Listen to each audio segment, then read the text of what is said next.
ओम शांति। आज प्यारे मीठे भगवान की अव्यक्त मीठी मुरली मंथन की डेट है 30 मई 2021।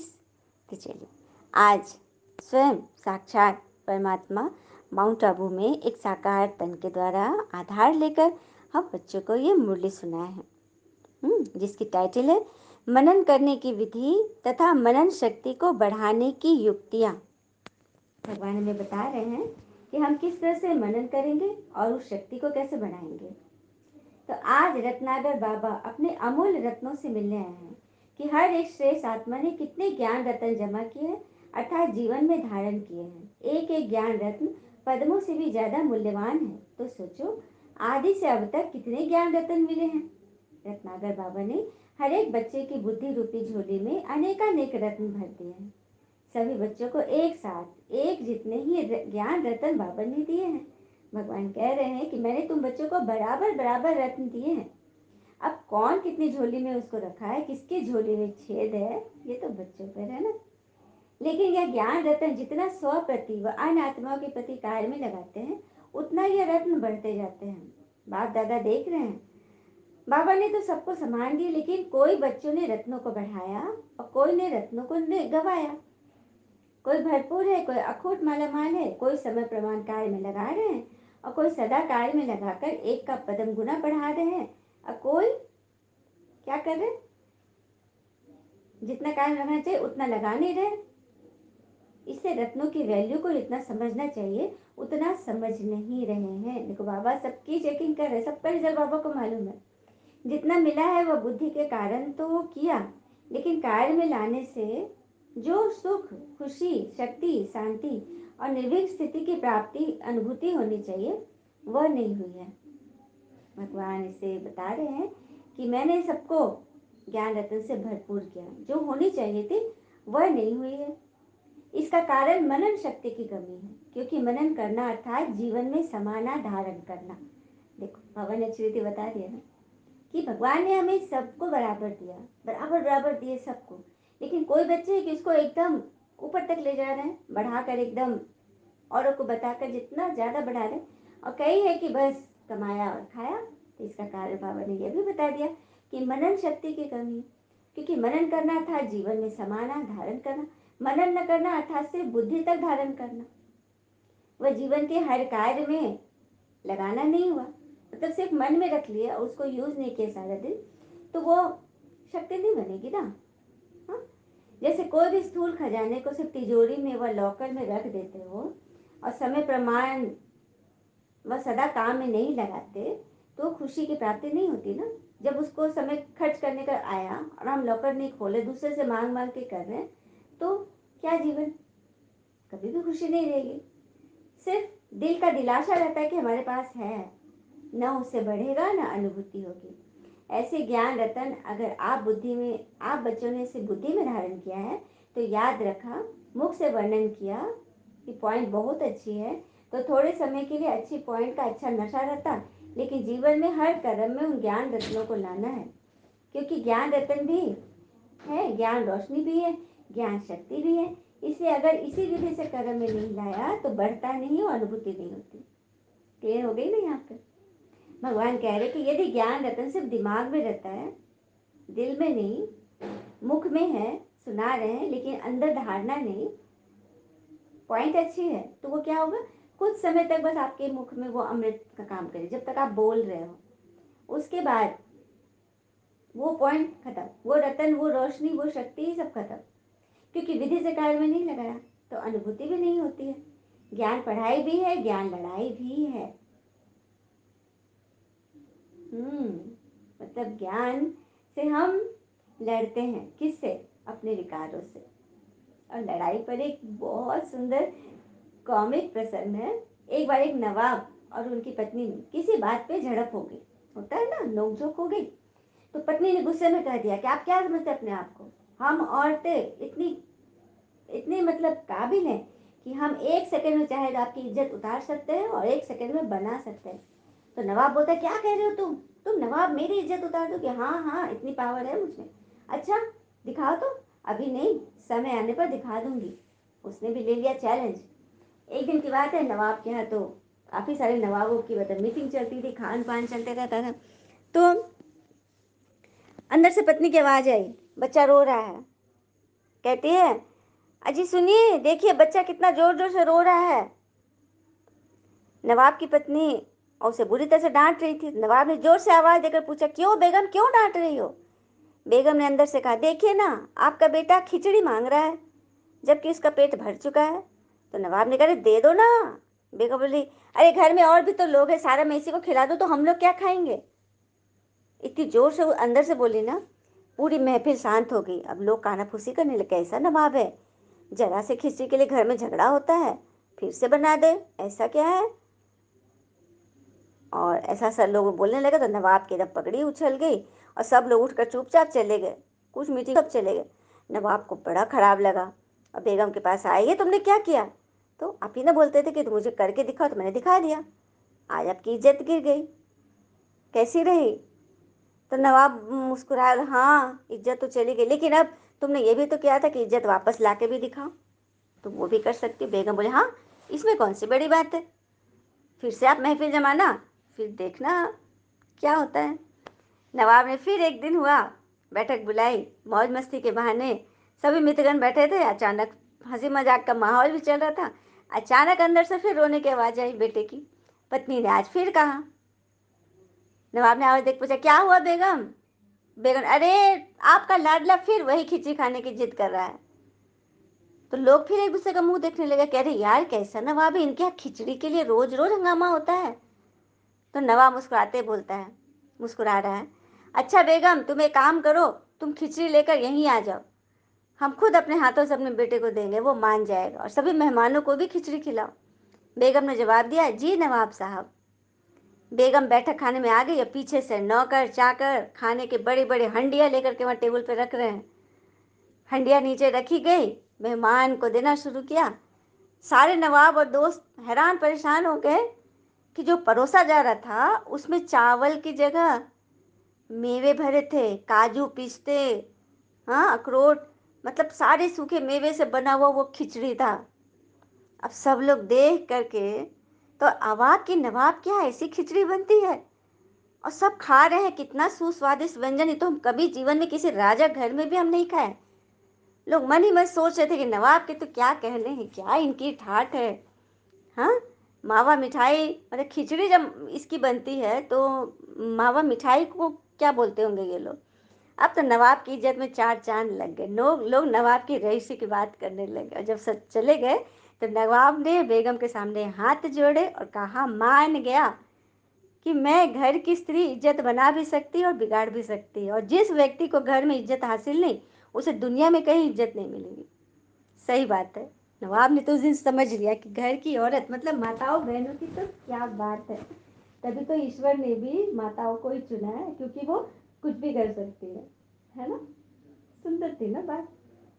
तो ये बाबा कह रहे कि स्थूल खजाने को सिर्फ तिजोरी में मत बंद करो, उसको यूज करो। जैसे माताएं बहनें, उनका दिल खजाने के जैसा ही तो है, उसको सराहो, उसको आगे बढ़ाओ, देखो वो क्या न क्या करते। तो ऐसे ज्ञान रतन अगर से बुद्धि में धारण किया है तो अनुभूति नहीं होगी। बाबा ने इसे क्लियर किया ना। जैसे शस्त्र को समय प्रमाण यूज नहीं करोगे तो शस्त्र बेकार हो जाता है ना, अर्थात उसकी जो वैल्यू है वो उतनी नहीं रहती, उसमें धार ही खत्म हो जाता है, यूज करना है। तो ज्ञान भी शस्त्र है, अगर मायाजित बनने के लिए शस्त्र को कार्य में नहीं लगाया तो जो वैल्यू हो वो वैल्यू कम होगी, वो लाभ नहीं देगा। हाँ, ज्ञान रत्न सबके पास है, तो इसके अधिकारी हो तो उसके भरपूर खर्च करो, क्योंकि बाबा ने देने में तो कटौती तो नहीं की ना, बराबर सबको दे रहा है ना। ते भगवान कह रहे हैं कि तुम्हें जो रोज रोज मिल रहा है उस पर वर्क करो और उसे यूज करो। कई सोचते हैं कि बीज रूप स्थिति या शक्तिशाली याद की स्थिति कम रहती है, या बहुत अटेंशन देने के बाद ही अनुभव होता है। बाबा आत्माओं का अनुभव बता रहे कि कई कहते हैं ऐसा। तो इसका कारण वही लीकेज की बात, बुद्धि की शक्ति व्यर्थ की तरफ बढ़ जाती है, कभी व्यर्थ संकल्प चलेंगे, कभी साधारण संकल्प चलेंगे। जो काम कर रहे हो उसी के संकल्प में बुद्धि का बिजी रहना, इसको कहते हैं साधारण संकल्प। सही बात है। यदि किसी बात में मन फंस गया और बुद्धि उसमें बिजी हो गई व्यर्थ संकल्प में, तो मन की शक्ति तो हरास हो रही है। याद की शक्ति या मनन शक्ति जो होनी चाहिए वह नहीं होती है। तो अपने को खुश कर लेते हैं कि आज कोई पाप कर्म नहीं किया, व्यर्थ नहीं चला, किसी को दुख नहीं दिया, लेकिन कमाया कितना? चलो व्यर्थ नहीं बोला, कुछ बुरा नहीं सोचा, लेकिन कमाया क्या? योग किया, बाबा को याद किया, ज्ञान शक्ति का मनन किया? हाँ, नहीं किया। तो शक्तिशाली याद कैसे रहेगी? अगर वह नहीं रही तो इसको क्या कहेंगे? ये भी एक साधारण संकल्प हो गया। कर्म किया लेकिन कर्म और योग साथ साथ नहीं किया। कर्म करता बने लेकिन कर्म योगी नहीं बने। इसीलिए कर्म करते भी या मनन शक्ति या मगन स्थिति की शक्ति, दोनों की अनुभूति साथ होनी चाहिए। ये दोनों स्थितियां शक्तिशाली सेवा कराने का आधार है। मनन करने वाले अभ्यास होने के कारण जिस समय जो स्थिति बनाने चाहे वह बना सकते हैं। आई बात समझ में? ज्ञान का मनन करेंगे तो जितनी बार उसको मनन करेंगे उतनी बार हमको मोती मिलेंगे, रत्न मिलेंगे, उससे हम भरपूर हो जाएंगे। लिंक रहने से लीकेज खत्म हो जाएगी और जिस समय जो अनुभूति चाहे, बीज रूप स्थिति चाहे, चाहे फरिश्ते रूप चाहे, चाहे जो करना चाहे वह सहज कर सकेंगे। मतलब ईश्वर से लिंक जुड़ी रहेगी, ज्ञान से लिंक जुड़ा रहेगा, तो जैसी स्थिति चाहेंगे वैसा बना लेंगे, लीकेज खत्म हो जाएगी। तो ज्ञान के सागर ज्ञानदाता स्वतः ही हमें बता रहे हैं कि मनन कैसे करना है।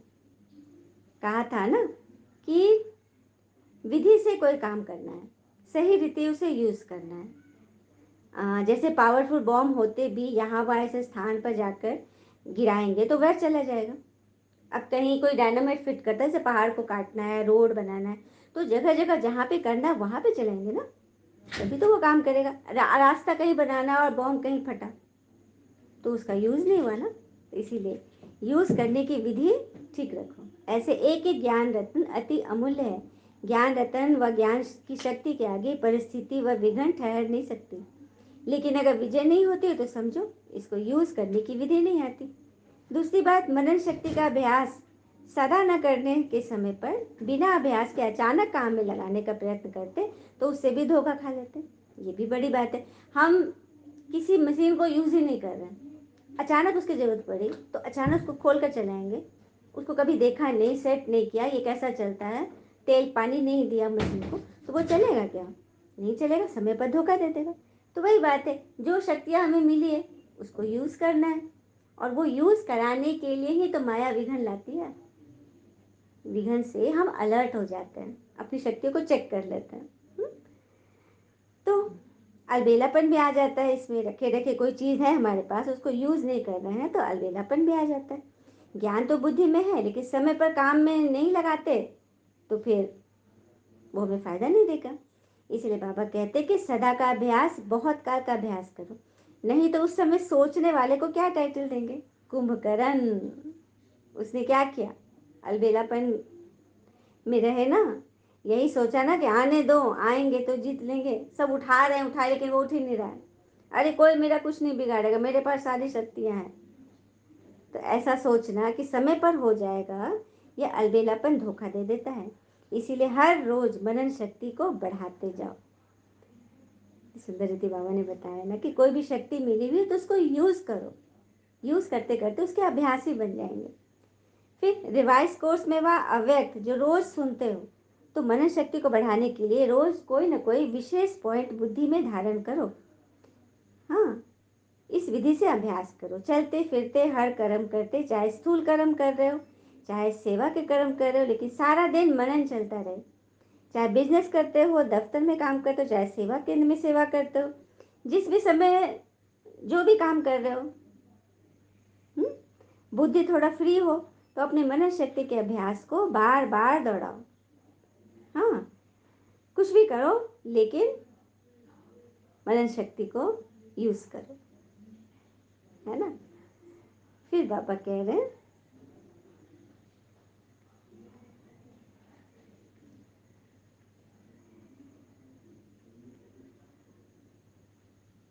पार्टियों से बाबा की मुलाकात चल रही है।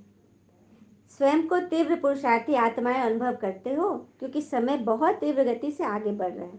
जैसे समय आगे बढ़ रहा है तो समय पर मंजिल पर पहुंचने वाले को किस गति से चलना चाहिए? बहुत सुंदर प्रश्न है कि समय तो तीव्र गति से बढ़ ही रहा है, सेकंड सेकंड सेकंड बढ़ते जा रहा है। उस अनुसार आपके पुरुषार्थ कितनी आगे बढ़ रही है, आपको किस गति से चलना चाहिए? समय कम है और प्राप्ति ज़्यादा करनी है, तो थोड़े समय में अगर ज़्यादा प्राप्ति करनी हो तो तीव्र करना पड़ेगा ना।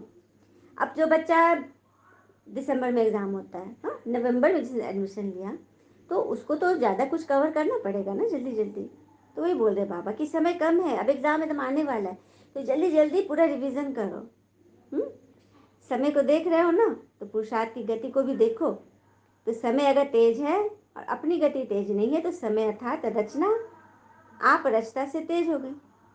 मतलब समय आपकी रचना है, समय आपकी रचना है और आप हो रचयिता। तो रचना रचयिता से तेज हो, मतलब बच्चा बाप से तेज हो गया। तो आपको अपनी शक्ति को देखना है। सदा तीव्र पुरुषार्थी आत्माएं बन, आगे बढ़ने का समय है। अगर आगे बढ़ते कोई भी साइड सीन को देख लेते हो और रुक जाते हो, तो ठीक समय पर नहीं पहुंचेंगे। सच बात है। हम ट्रेन में बैठे हुए हैं, दिल्ली जाना है हमें, और खिड़की से हम देख रहे हैं कि सुंदर सुंदर साइड सीन्स जा रहे हैं, तो क्या हम हर स्टेशन पे रुकते जाएंगे? हाँ, गाड़ी की चेन खींच खींच कर हम रुकेंगे क्या वहाँ पे? कभी भी मंजिल पे नहीं पहुँच पाएंगे, कहीं ना कहीं अटक ही जाएंगे, फंस जाएंगे। इसीलिए साइड सीन्स को देखते हुए आगे बढ़ो, रुको नहीं।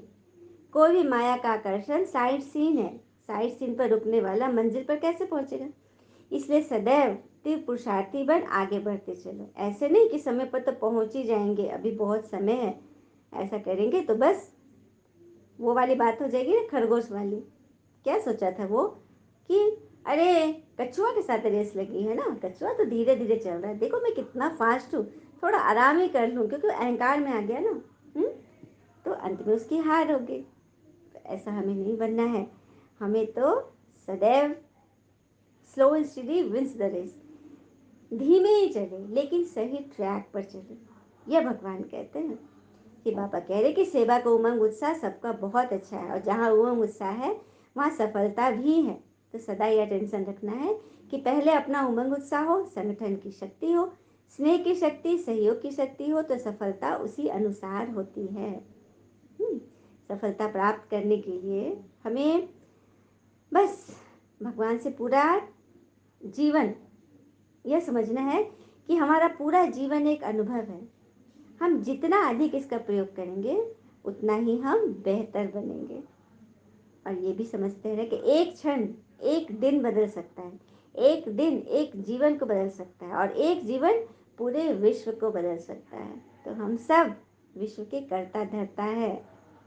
और ये भी कहते हैं ना कि बहुत ही आसान है जमीन पर घर बना लेना, दिल में जगह बनाने में जिंदगी गुजर जाती है। तो अब भगवान हमें दिल में जगह बनाने के लिए वरदान दे रहे हैं, जो कि बहुत सुंदर है। और बाबा ये भी कहते हैं कि जो सफलता के फल के पहले सदा धरनी को चेक करो। मतलब हमको कोई बीज लगाना है किसी जमीन पे, तो धरनी को चेक करेंगे ना कि कैसा उपजाऊ है, कि क्या है, इसको उपजाऊ बनाने के लिए क्या करना होगा, पहले उसके लिए मशक्कत करनी होगी, तभी तो बीज डालेंगे। ऐसे थोड़ी कि बंजर जमीन पर बीज डाल देंगे, नहीं, उसके लिए पहले उसकी तैयारी करनी होगी। तो जो कुछ भी ज्ञान रतन धारण करते हो, पहले मन की धरनी को उपजाऊ बनाओ, अच्छी अच्छी बातों से, शुभ संकल्पों से। चलिए, बाबा ने हमें वरदान दिया, तोड़ना, मोड़ना और जोड़ना, इन तीन शब्दों की स्मृति द्वारा सदा विजयी भव। तोड़ना, मोड़ना और जोड़ना, इन तीन शब्दों की स्मृति सदा विजयी बनाती है। कैसे? तो सारी पढ़ाई और शिक्षाओं का सार यह तीन शब्द हैं। कर्म बंधन तोड़ने हैं, अपने स्वभाव संस्कार को मोड़ना है, और एक पिता से सर्व संबंध जोड़ने हैं। अब आगे बात समझ में, तोड़ना, मोड़ना और जोड़ना। तो क्या तोड़ना है? अपने कर्म बंधन, किसी आत्मा के साथ भी हमारे कर्म बंधन है, मतलब उसकी बात हमें हर्ट कर रही है, उसकी बात हमें क्यों क्या मिला रही है, उसकी बात से हम मूंझ रहे हैं, गिर रहे हैं, कमजोर हो रहे हैं, वो बंधन है, उस बंधन को तोड़ो। दूसरा, अपने स्वभाव संस्कार को मोड़ो। हमारे स्वभाव संस्कार विपरीत दिशा में चल रहे थे, उल्टे चल रहे थे, अब उनको सुलटा है, दैवी गुण की तरफ मोड़ना है। और तीसरा, एक पिता से सर्व संबंध जोड़ना है, भगवान से आत्मा परमात्मा से जुड़ी रहे। यही तीन शब्द संपूर्ण विजयी बना देंगे। इसके लिए सदा यही स्मृति रहे कि जो भी इन नैनों से विनाशी चीजें देखते हैं वह सब विनाश हुई पड़, तो उन्हें देखते भी नहीं देखना, सुनते हुए भी नहीं सुनना है, बस नई सृष्टि को देखते रहो तो कभी हार नहीं हो सकती। चलो बहुत सारा फैलाव हो रहा है, व्यर्थ चल रहा है, हम न देखें न सुने, क्योंकि वो हमारे मन में किचड़ा भर देगा। इसे अपने आप को बचाना है, और यही तो बाबा हमें सहनशीलता सिखा रहे, समाने की शक्ति, कि किस तरह से हम नई सृष्टि का आह्वान करते हैं, पुरानी सृष्टि को टाटा बाय बाय। ऐसा करेंगे ना तो कभी हार नहीं होगी। स्लोगन, योगी की निशानी है सदा क्लीन और क्लियर। अब हम सभी चेक करें कि क्या हम सच्चे योगी हैं। हमारी मन बुद्धि सदा क्लीन एंड क्लियर रहती है, किसी के आत्मा में की बातों में, दुनियावी बातों में तो नहीं फंसते। कल भी बाबा ने पॉइंट एक से एक पॉइंट बताया था कि सच्ची दिल रखनी है बाबा के साथ, किसी देहधारी से कि अच्छाई व बुराई में नहीं फंसना है, दुनियावी बातों से उपराम रहना है, किसी भी एक आशिक मासूक नहीं बनना है, भगवान से संबंध जोड़ने हैं, भगवान के नियमों पे चलना है, और मनन शक्ति को यूज करके अभ्यासी बनना है। जब खुद अभ्यासी बनेंगे, अनुभवी बनेंगे, तभी तो वो किसी दूसरे को करा सकेंगे। अच्छा, ओम शांति। शुक्र है मीठे बाबा, वो बाबा के प्यारे प्यारे बच्चे। थैंक यू बाबा। All is well always. Om Shanti.